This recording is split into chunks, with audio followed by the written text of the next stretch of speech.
tonight, we're almost Сьогодні Alona and Victoria have suggested these 4 blocks that she told you already, yeah? Так, Альона запропонувала 4 блоки, про які ви вже знаєте. And I know that I've been asked to talk about the Canadian system, but the Canadian system was very much connected with the American system at the beginning. That's how we began. Я знаю, що мене попросили розказати вам про канадську систему акушерства, але канадська система була дуже об'єднана з американською системою на початку. But we wrenched ourselves from the American social movement that was going on and attached ourselves more to the Netherlands and Denmark. Але ми відділилися від американської системи через наш соціальний рух і більше адаптували систему, яка притаманна Голландії. And I'm going to give you the history of what happened in Canada because I really have transcribed it quite in detail. I did a thesis on it. Я вам розкажу історію того, як це відбулося в Канаді, як встановилася система акушерська.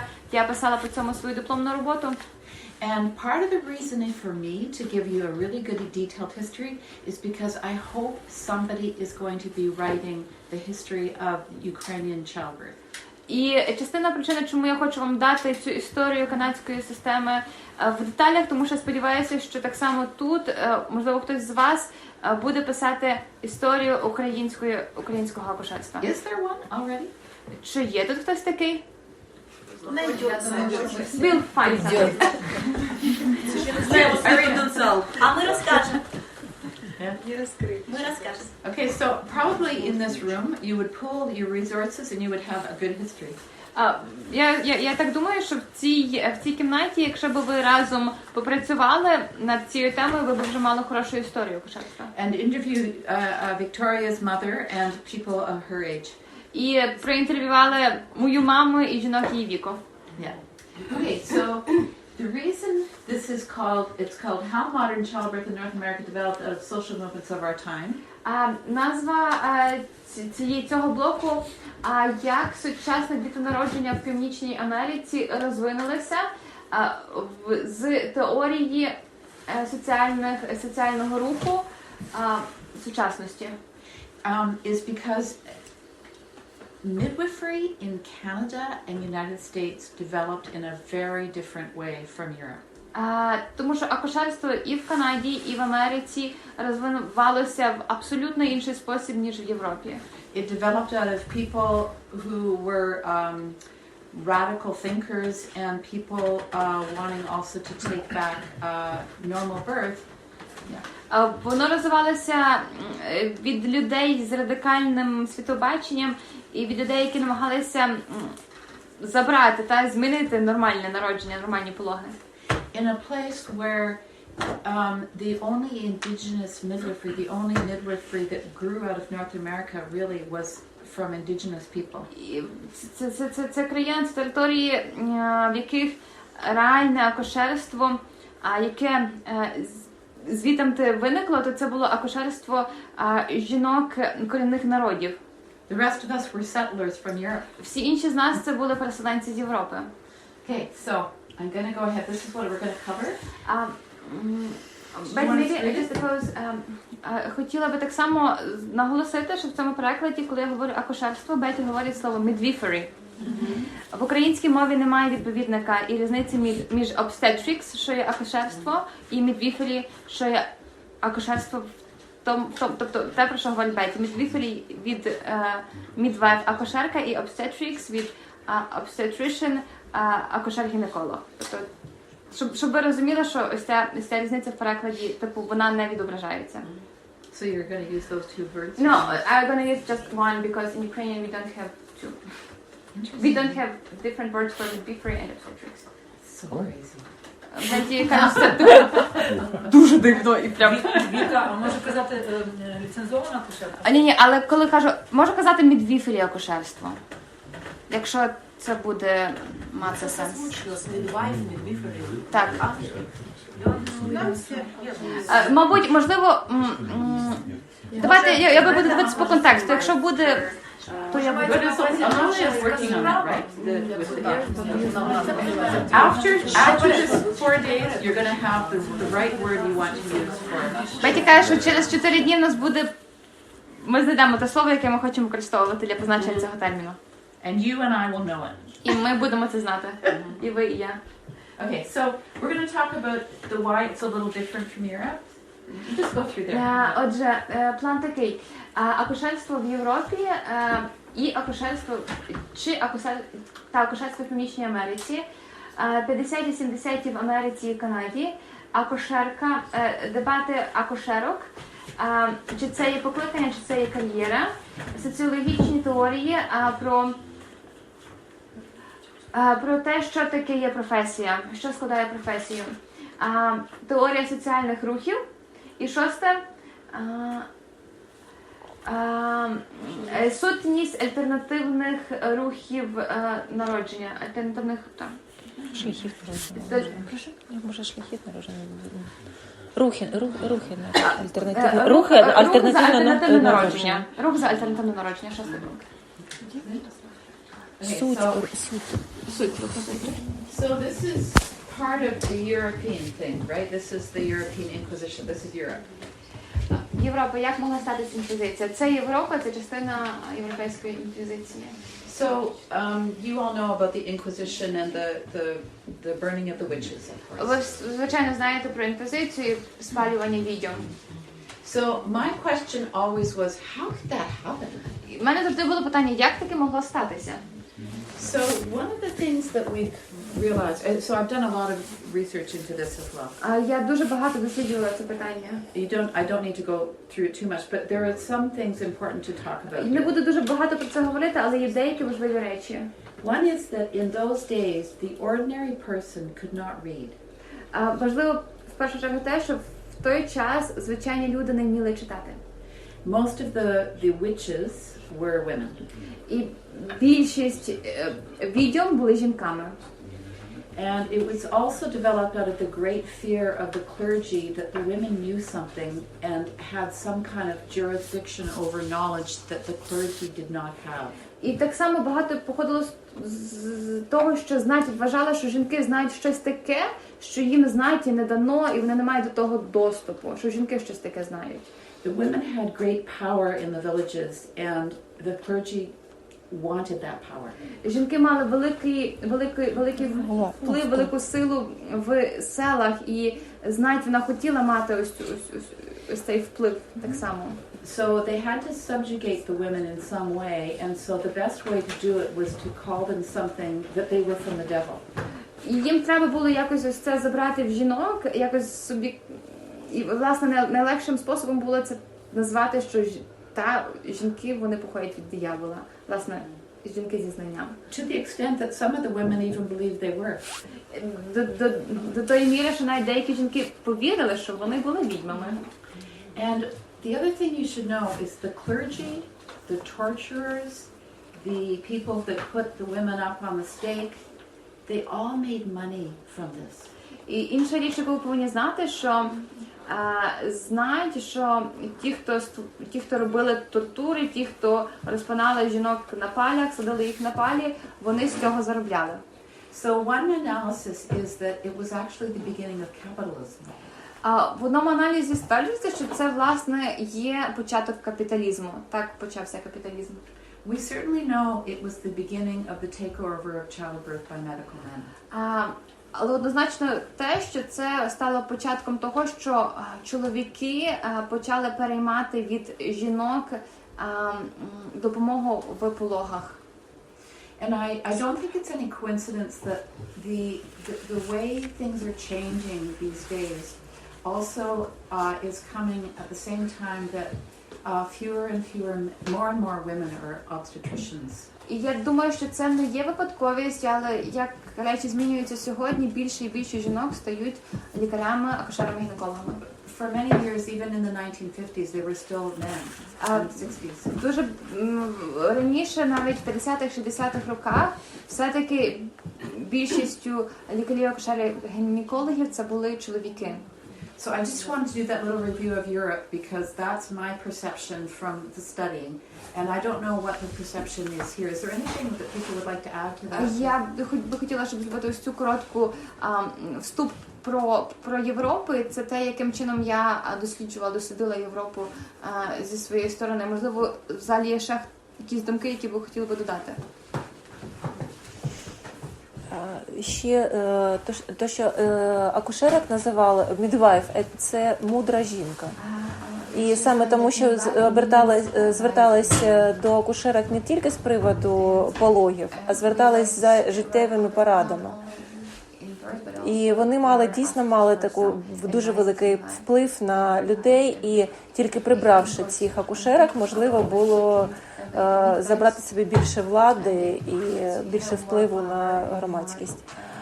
Коли ми були в Нідерландах, цікаво розказали, що один чоловік вирішив, чому в Нідерландах саме зберіглося акушерство.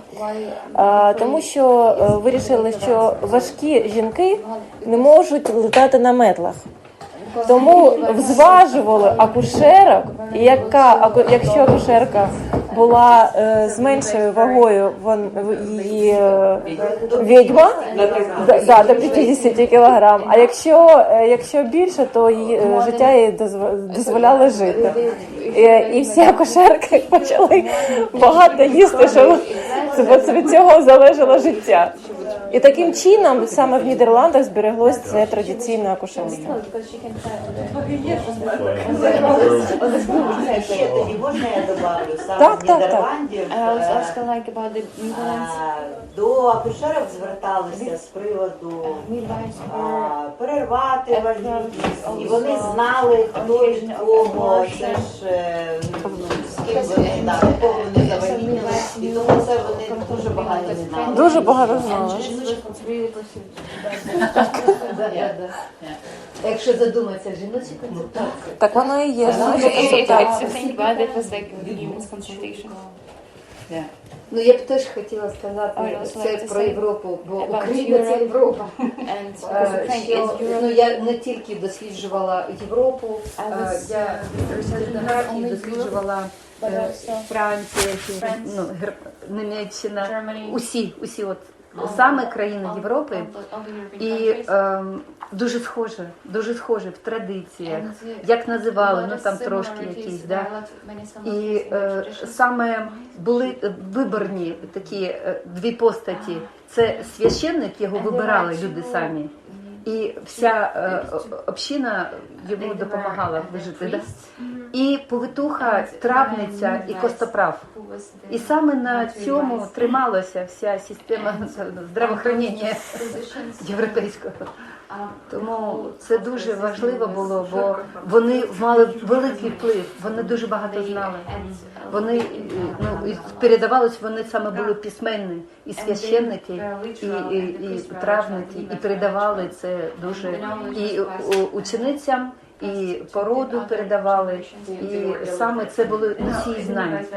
І тому в сталінізм, я розслідувала свою сім'ю, своїх бабусів, моїх родичів. І мою бабусю її просто спасали, просто спідницями закривали. І це в сталінізм знищили. Те ж саме охота на відьмів. І до цих поколінь теж дуже переслідувало, бо вони саме носії знань були. Саме носії знань, щоб знищити це, традиції, все знати про здоров'я жіноче, про як народжувати, як вирощувати дітей. Це ж, якби так було все страшне, народили все, гай, все. А вони знали.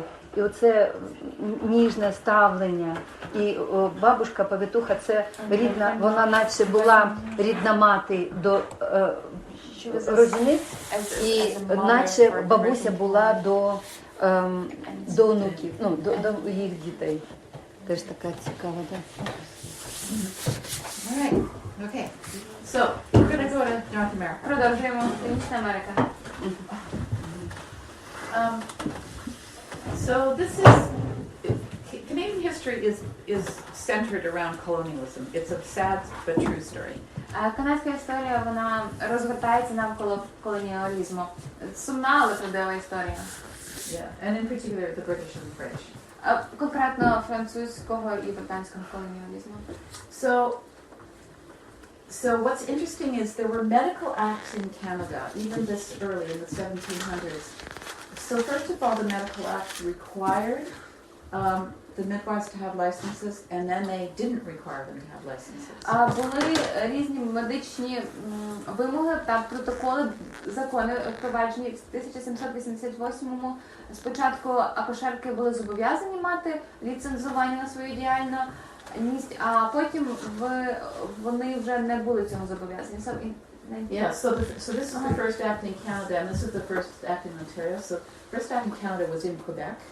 Перший такий акт в Канаді був в Квебеку, Квебек. Yeah, and those two ones up there, it required the midwife get a license, and then in the 1800s, the acts changed to state no license needed. Тобто цих перші акти вони вимагали, щоб акушерки мали ліцензію на свою діяльність, а от вже в 1800-х роках цю вимогу зняли. And so it was a way actually of robbing the midwives of the right to even have any legislation for Відповідно, themselves. це відбулася ситуація, коли акушерок вкрали можливість, в принципі, бути в межах закону і виконувати свою діяльність в межах закону. So Upper Canada was the name of Ontario. So I'm going to talk especially about Ontario and Quebec. Ontario is the province I come from. Онтаріо – це провінція, з якої я походжу. Я буду більше говорити, власне, про ці провінції. And we are the province that has the most midwives in the country. І ми є та провінція, в якій є найбільша кількість акушерок у всій країні. And we were very political very early. І ми були дуже політичними дуже рано. And so we were the first province to push for legislation and get the legislation. І ми були першою провінцією, яка проштовхнула узаконення акушерства, акушерок. But that wasn't till 1993. Але це сталося лише в 1993 році. And so you're going to see a whole history here of why we didn't do anything. І зараз я вам розкажу історію, чому до того часу ми нічого не робили. So the law they made in 1795 only applied to those persons who practiced for profit. So it's only if you made money that you had to have a license. You could still, somebody could do your birth if they were your neighbor, but if they charged money, then you had to have a license. Закон в 1795 році вимагав мати ліцензію акушеркам лише в тому випадку, якщо це було їхньою роботою і вони отримували за це гроші. Але якщо це був просто сусід, який приходив до тебе, щоб бути на твоїх пологах, то от не потрібно було мати ніякої ліцензії. And so I'm going to the next part. So it's really possible that the midwives didn't want to be subjugated to do that because it was very rural. And for them to go to the city to try to take an exam and pass exams wasn't really something they wanted to do, so they weren't really pushing for it. І фактично акушерки не були сильно мотивовані, тому що більшість акушерок жили в селі, і щоб отримати ліцензію, треба було їхати в місто, здавати екзамени. І їм фактично це, вони не були в цьому зацікавлені. So again, I'm sure that at one point in Ukraine that was the same. І я впевнена, що в Україні в якийсь певний період часу це було те саме. Yeah. Okay, so when was it? Okay, I won't go into that yet. But this history needs to be written. That part of my reason to give this is I think this Ukrainian history needs to be started. Я переконана, що вам потрібно цю історію написати, записати. Саме тому я вам даю цю інформацію. Yeah. Okay, so maybe tonight people who have any memory of anything in history that can contribute should get together.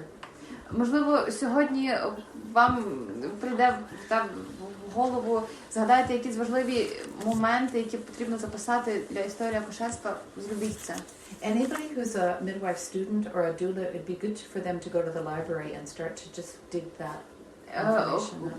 Якщо хтось з вас, якщо ви акушерка, чи студентка акушерка, чи доула, було б добре, якби ви пішли в бібліотеку і почали досліджувати це питання. Not tonight. Не сьогодні вечором.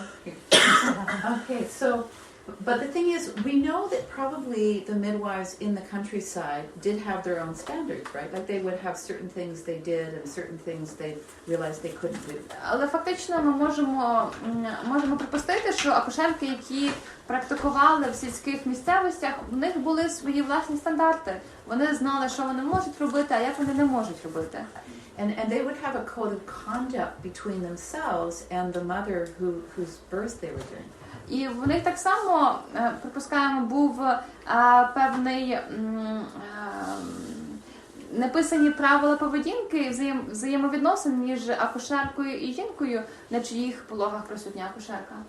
And it's very possible that at that time they also recognized, the women in the communities recognized that they possibly didn't want somebody who was accredited by the medical board, because even at that time there was some suspicion about what the medical board would do to them. І навіть в цей період часу можемо припустити,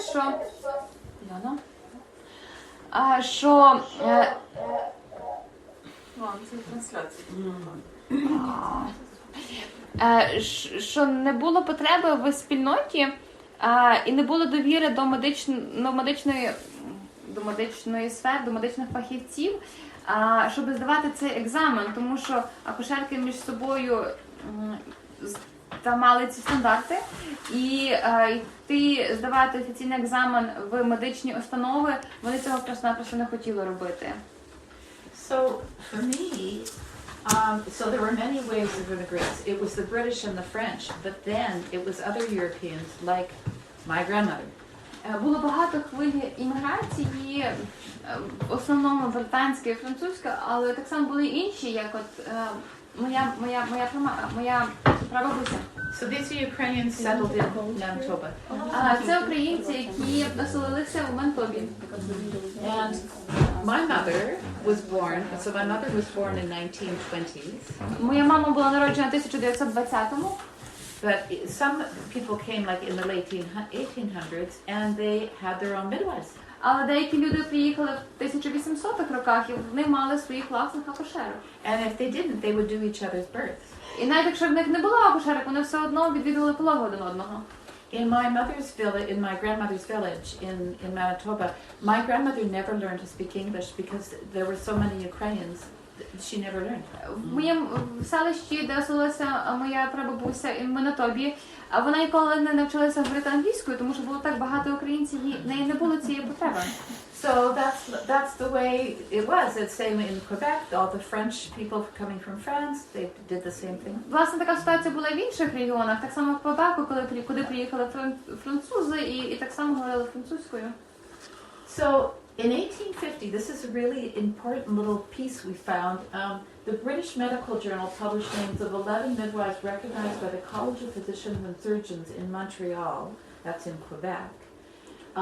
And so we know that they were practicing in hospital and they were recognized. Це важливий момент, який ми знайшли в опублікованому в тогочасній пресі в 1850 році. 11 акушерок отримали ліцензію на практикування в лікарні, в коледжі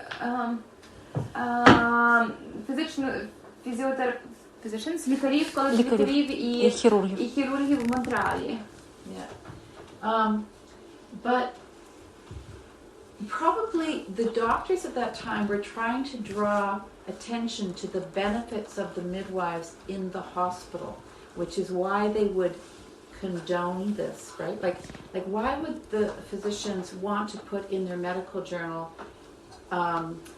the fact that there were midwives in the hospital? Але, якщо розглянути цю ситуацію з позиції, чому в медичному журналі лікарі хотіли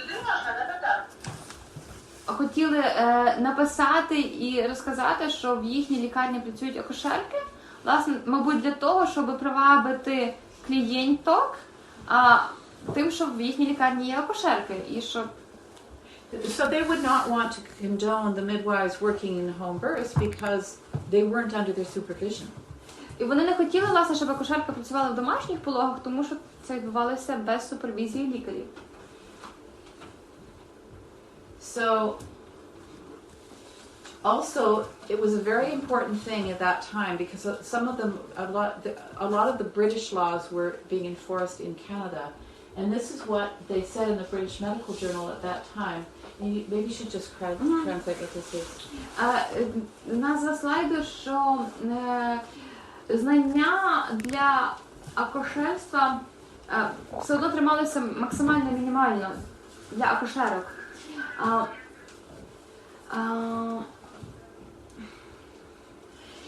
Ви хочете, для чого вам потрібно навчати акушерок? Так це для того, щоб вони розуміли, наскільки вони взагалі нічого не розуміють і не знають. Це єдина правдива мета освіти акушерок. Найбільшим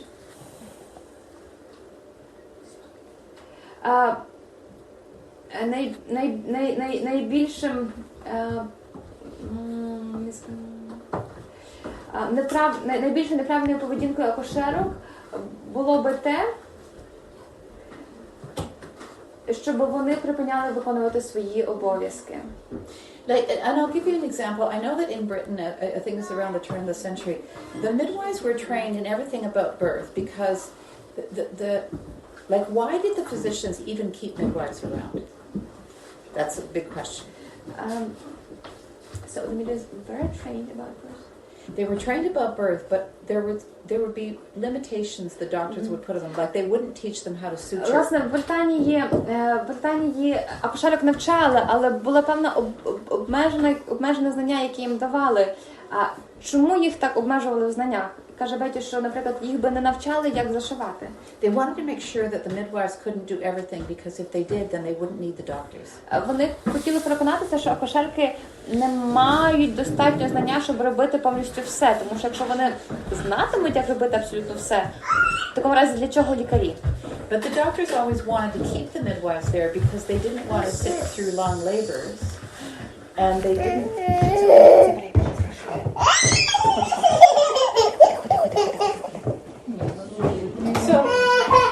So midwives were good. Midwives were good for the poor women and for sitting through long labors. Акушерки були корисними для бідних жінок і під час дуже довгих пологів. So that's why they kept them around. Otherwise, they would have totally gotten rid of them. І, власне, саме для того вони тримали акушерок. В іншому випадку вони б, в принципі, позбулися їх.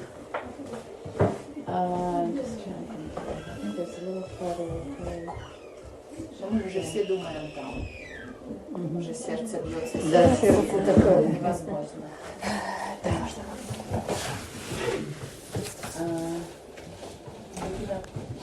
So we asked the question, why did Canadian midwifery die? Тоді ми задаємо питання, чому канадське акушерство може померти. Могло померти. Могло померти. До кого підключені навушники? Чия музика грає? So first of all, there was no identification of the midwives. They didn't know who was a midwife, who was not a midwife, and who they were taught by their. Не було ніякої ідентифікації, хто така акушерка. Чи вона сама вчилася, чи вона була навчена своєю сім'єю, чи то просто сусід, чи то якийсь професіонал. And there's no accounts for the midwives at that time. Nobody wrote anything. The midwives didn't write their stories. І немає ніяких записів про акушерок, тоді ніхто нічого не писав, ні про себе, ні про знайомих. So the other thing, and this is a sociological reason why the midwives were dying also, because they were going more and more to the cities. That's what that toiler class means. And so the farm women lost their status because they used to be the leaders of the economic production. Саме тому акушерки зникли, тому що всі жінки переїхали у місто, через те, що там більше було зарплати, тому в провінціях всі акушерки зникли. So those are the sociological reasons, but we also know the other reasons. Також ми знаємо ще інші причини. There was a kind of a gender attitude. Do you understand what that means? Okay. Це гендерна нерівність. Promoted by physicians that created the illusion that women are weak. Через те, що physicians, лікарі створили ілюзію, що жінки слабкі і нічого не здатні. And so it diminished this confidence in women that they could even give birth without some experienced person with them. Ми взагалі знищили впевненість у тому, що жінки можуть дати народити без чиїсь допомоги експертів. Без експертної So, допомоги. this is back like in the 1800s. The same thing goes on over and over and over again. Тобто ось це почуття скромності, воно наростало ще більше. The other thing that one of the researchers found is there seemed to be an increased need to be more modest as well, like to cover yourself up, and that didn't exist as much before either. Тобто вона Беті говорить про скромність, і що взагалі пропала впевненість. Що? Ще раз повторюю. Впевненість пропала акушерок через те, що їм нав'язали, через те, що жінки слабкі, вони нічого не знають, нічого не можуть. So the other thing is, as Canada was being settled, the midwives didn't organize, but the doctors lobbied and united allopathic medicine with science. Ну, просто в переводі. Аллопатическая медицина. Окей. Після того, як Канада вже як зібралась докупи, акушерки не організувалися, але організувались лікарі, і вони об'єднали аллопатичну медицину з наукою. And, of course, they just standardly undermined the midwife. Do you know what undermined is? They made the midwives into lesser than. They made them so that they were. What is the thing I'm hearing in my ear? I don't know. It's someone's music. Somebody's got a music. So the doctors are trying to become more and more professional. They're trying to get real organization. And then they decide that they're going to include midwifery, like the profession of midwifery, in their profession, so that they took over their profession. They said it was theirs. Тобто лікарі вирішили, що їм все-таки треба акушерки, вони вирішили їх навчити самостійно і впустити акушерство саме вже на свою територію. So this putting the midwives down some of it was subtle and some of it was overt. Do you know those words? No. Okay. Some of it was very, very straightforward, and some of it was kind of hidden. Okay, so subtle means hidden. This attempt to get rid of their competition, because midwives were their competition. So they were trying to get rid of their competition. Do you understand competition? Соревновання. А що хоче сказати? Це була попытка соревнования врачей и с акушерками. Так, це була попытка соревновання врачей і акушерів. So what they suggested is the midwives were dirty and untrained. Те, що вони пропонували, це те, що взагалі акушерки були не натреновані і не кваліфіковані. So really, allopathic medicine really attempted to gain dominance, and they not only wanted to see control over the midwives, but also the nurses. Аллопатична медицина настільки взяла контроль, що вони хотіли бути поверх не тільки акушерок, а ще й медсестер. And so one of the examples we have in Canada, and this is what I think you should look for in Ukraine, is that the physicians actually directly persuaded the government to cancel a grant that had been given to the Victorian Order of Nurses. That's a very distinguished group, the Victorian Order of Nurses in Canada, it was anyway. So the doctors actually went to the government and told them to cancel funding that was going to this legislation for these nurses. Доктор ходив в Правительство. правительство і хотіли позбавити прав акушерів, оскільки зрозуміли так. Практикувати. And they were funded before, and then the doctors said, no, we don't need them. Ну, ще хочу сказати, що аллопатична медицина, то, що ми називаємо класична медицина. Okay, so by the end of the 19th century, so that's 1800s, right? The medical profession gained formal jurisdiction over midwifery and even replaced the midwife in the home setting. Тобто до 19 століття медична професія вже не була такої формальної юрисдикції понад акушерством, що вона навіть замінила акушерством в домашніх умовах. And so by 1899, we've got a report, and then we found this, and you could find this in your Ukrainian bibliothèque. you could find the number of births done by certain people. You could probably find that, and it would be really useful to look for. So in Canada, by 1899, only 3% of all births recorded in Ontario were attended by midwives. В Україні в бібліотеках ви теж можете знайти ось ці записи, скільки людей було народжено. І в Канаді теж є таке. І до 1899 року лише про 3%, які були записані в Онтаріо, вони були супроводжені акушерками. But 16% of them were not done by doctors, and people probably assumed that somebody was at that birth that might be a midwife. An assistant. 16% пологів відбувалось взагалі без супроводу професіоналів. And the other thing is that would not have included the indigenous midwives and the indigenous births, like from the indigenous, Indian, Eskimo, Anishinaabe. Це були жінки з малих народностей. Did you translate it? Yeah, I didn't translate. Oh. So then, 1900s up to 1940s, we had some nurses and foreign-trained midwives coming from the Europe. Тобто з 1900 по 1940 рік вже багато медсестер і людей, тобто цих медсестер, які були акушерів, які були навчені за кордоном, вони продовжували асистувати пологові роки. And we had some physicians that did home births. І також були лікарі, які робили домашні пологи. And even when I started working in 1970s in Canada, there were still a few Quebec midwives that still were doing a few births in birth centers. Навіть коли Бетіен почала працювати в 1970 році, досі були деякі акушерки, midwives, did some birth in little birth houses. They'd have little places like this, and people would пологові центри. Yeah, birth center. And what's interesting is, as I'm arriving from Guatemala, like in 1970s,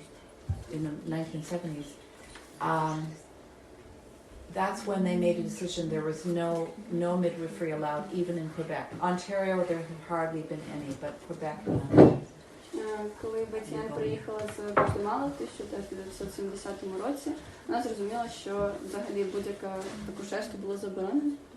The only place you could work was in northern Canada with the Eskimos, with the Inuit.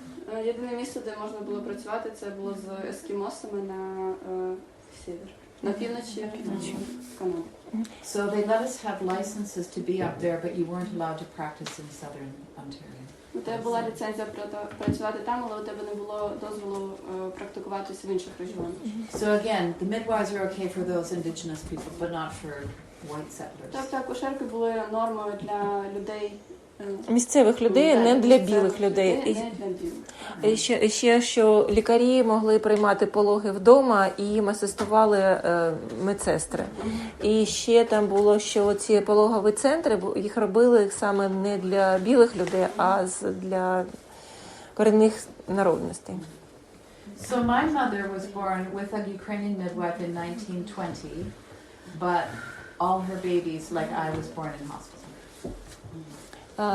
Її мама Бетті була народжена вдома з українською акушеркою, але всі її діти, включаючи Бетті Енн, були народжені вже в госпіталі. So again, this is the type of quote you want to find in some old Ukrainian journals. I'm sure they're going to be there. Let's say that to them. It's the oldest A quote under with quote is when somebody says something, you have to put quotes around it. It's цитата. That's good. Okay, so I think you should go and look for quotes in newspapers in the 1800s, and I don't know when things stopped here exactly, but. Я вважаю, що вам треба піти, подивитися про ці цитати, про акушерство, і не треба на цьому зупинятися. But I'm sure this history repeats itself all over the world, so I'm sure it happened here. Історія повторюється, тому це 100% відбудеться. So this is a quote from a doctor in 1934, okay? Це цитата доктора з 1934 He says, року. okay, can you translate, because I have to do an obstetric clinic. Go ahead, try to read. So say this is what he's saying in citat.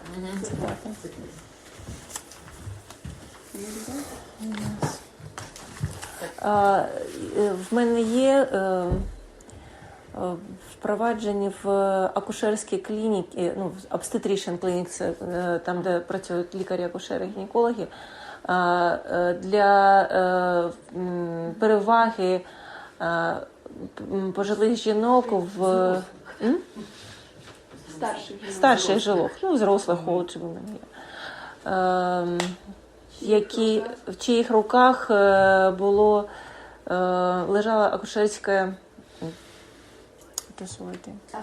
авторитарність акушерства.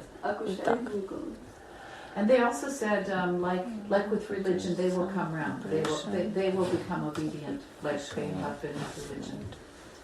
Okay. Тобто щось стало, I forgot what, щось стало звичним. They'll become obedient, like they are with religion. Щось релігія. Can you please repeat? Repeat, because I tried to find. Oh, the women will start to be obedient to us, and they will start to come to us and start to ignore their own midwives. No, women prefer give a birth without midwives? Before they would actually, it was anybody on the land. Like, they just go out and have a baby with their husband often because they're nomadic, right? It's the Eskimos wandered all over the Eskimos were like without assistant. Without assistant, just with their husbands.